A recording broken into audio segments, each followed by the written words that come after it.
Hi everyone, so I read chapter 9, Learning Through Avoidance. In this whole entire chapter, Sidman talks about how we do things to avoid the coercion of punishment. So we'll pull a lever to avoid getting shocked. He starts off by discussing how animals in a laboratory setting will pull the lever or push the button in order to avoid the shock that is going to come. He continues to talk about avoidance with people and how he says we are slower to learn to avoid things, but we still learn it. A great example for that is on page 34. Once we realize how much avoidance is imposed on us, it comes as no surprise to find that we do the same to others. We do a lot of threatening. Coercion through avoidance is our most useful way of getting others to do what we want. Do what I tell you. Do what I say. Do it my way. Toe the line. Never mind why, just do it or else. So he's saying that even with avoidance, there is still coercion. We coerce people to do all kinds of different stuff. He talks about how we use avoidance contingencies extensively. So on page 135, he says we use avoidance contingencies extensively to establish and maintain academic skill, family interaction, sexual practices, social relationship, group custom, adherence to the law, political affiliation, moral values, business association, and international alliances. So we use these avoidance contingencies in our everyday life, basically. And it hinges on our definition of effective. So basically, does avoidance contingencies work? Do they teach us? How do we know? So as you read through the chapter, there are several sections in the chapter. The first one is what else goes along with avoidance. Under this, we have keeping your nose out of trouble, don't rock the boat and kill them all. With keeping your nose out of trouble, he starts off again using the laboratory setting as an example, and how a monkey will do nothing else but push that lever in order to avoid the shock. He continues to use that in our everyday life of how we're not going to break away from the rat race, as he says. So basically our jobs, because we want to have everything. So we avoid thinking about it. He says people can learn through avoidance contingencies. What they learn, however, is to avoid and little else. So basically, we're learning how to avoid big things, but we're not learning other things. The next section is Don't Rock the Boat. He talks about how individuals living their lives of avoidance become negative and flexive. So avoiders rarely do the unexpected.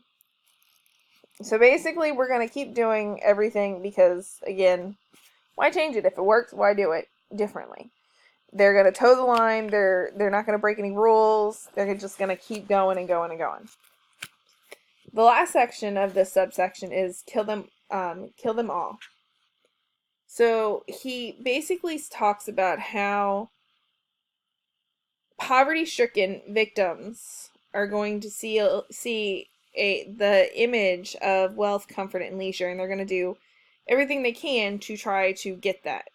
He then kind of works on or mentions terrorism in this section and how terrorism is a form of coercion and that they're willing to lose everything because they have nothing and they're promised a better life with that. He also brings about how the defense budget of wealthy nations eventually use up the very resources that they are supposed to defend and reoffend financially impractical the quality of life that are supposed to preserve. So, I mean, this is huge, where he's saying that what the defense budgets are trying to protect of nations end up kind of destroying that as well. He goes on to discuss slow learning and how avoidance contingencies that are imposed may be slow, but they establish a rigid control of that characterizes tyranny, and how victims of tyranny will rarely show any surprises. They'll keep going and doing what they're told to do to avoid anything. Under slow learning, we have wait until it hurts. So here, I mean, the biggest example that I took out of this one is us going to the doctor. We're not going to go to the doctor because we don't want that insurance bill if we're not sick. However, once we're sick, we will go. So we put it off and put it off and put it off. We avoid going and doing stuff until we have to. Then he discusses about nuclear destruction. Is it avoidable? He brings up Hiroshima and how basically we didn't know about it until Hiroshima hit. And he's saying we have Hiroshima to basically show us that we want to avoid nuclear destruction. And if we get rid of all the weapons, we would have a better quality of life. However, we kind of need those weapons to avoid doing other things. Then lastly, can it happen to me? In this section, the slow learning section, he basically, from my understanding, he says, oh, it won't happen to me, it won't happen to me, it won't happen to me, until it does. So we avoid the idea that this is going to happen to us. Then he has a section about superstitions. We will avoid, basically he says we'll avoid doing things because of the superstitions. While I was reading this, I thought of, little kids saying, don't step on the crack, you'll break your mother's back. So little kids avoid stepping on cracks because they don't want to hurt their mother.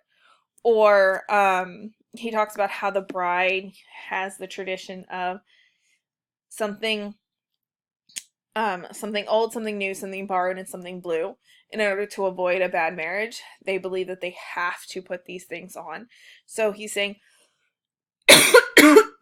sorry, these superstitions help build that avoidance in our everyday life. The next section is avoiding the unavoidable.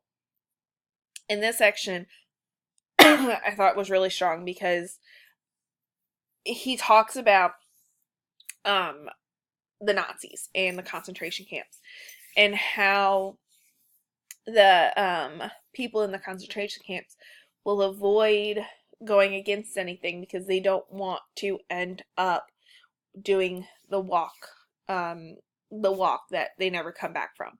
So they're avoiding the unavoidable of their death, basically. And how they don't want to do anything and rock the boat or show, hey, I'm going to use up their power by causing more issues.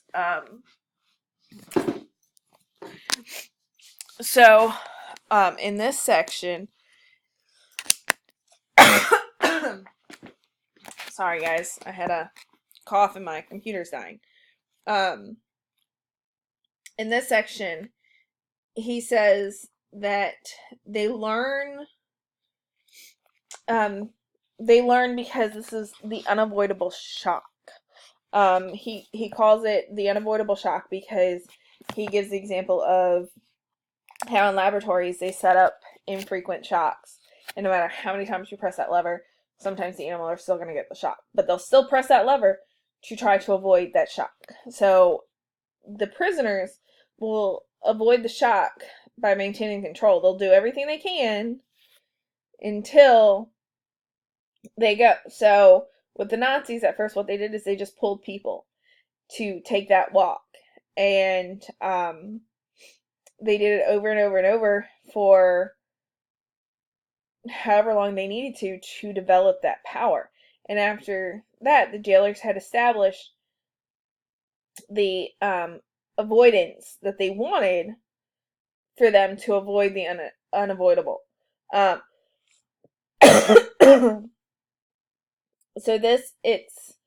it was basically necessary for the prisoners to do this, and we kind of do this in our everyday lives because we don't want to have anything happen to us.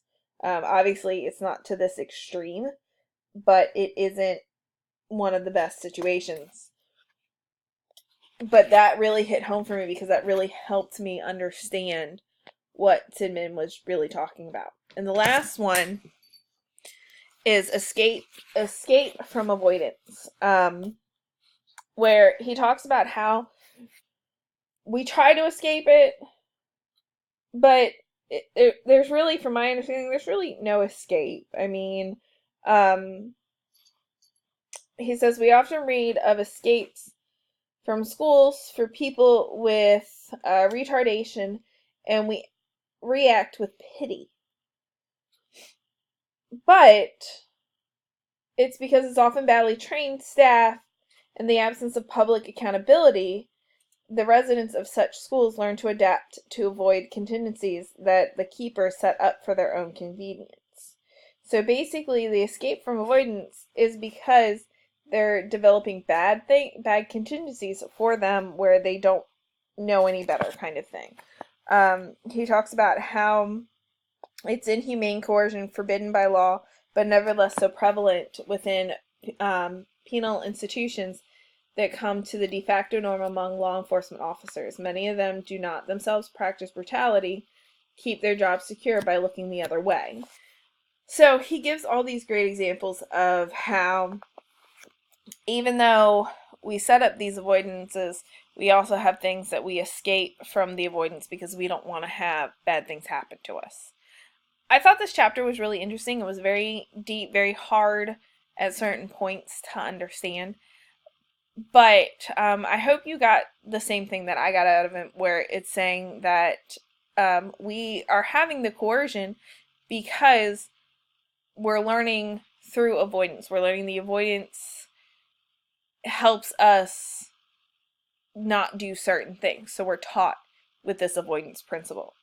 So my question to you is going to be, do you agree with that? Do you agree that that avoidance is a coercion and in its own right, basically, to keep us from doing things, such as avoiding getting in trouble with the law by not breaking the speed limit? I can't wait to hear your answers.